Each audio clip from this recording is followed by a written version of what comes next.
Si tu veux te lancer sur TikTok, Insta, etc. pour faire des vidéos de business, alors évidemment, c'est pas ça qui va percer. Et donc, pour cette raison, il faut que tu te prennes le moins la tête possible. Un, parce que tu as d'autres choses à faire quand même, tu as du travail en parallèle à faire, même si c'est un levier marketing intéressant. Et donc, pour pas te prendre la tête, faut que tu aies un truc un peu mécanique. C'est-à-dire, tu dis, ok, tous les jours, à telle heure, je vais poster.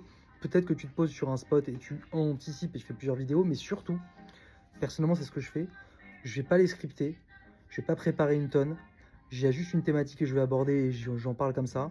Je vais pas mettre de sous-titres, je vais pas mettre de hashtag, enfin je fais rien moi. Rien de ce qu'il faut faire je pense par rapport à l'algo. Et en même temps pourtant ça n'empêche pas des vidéos de plus performer que d'autres.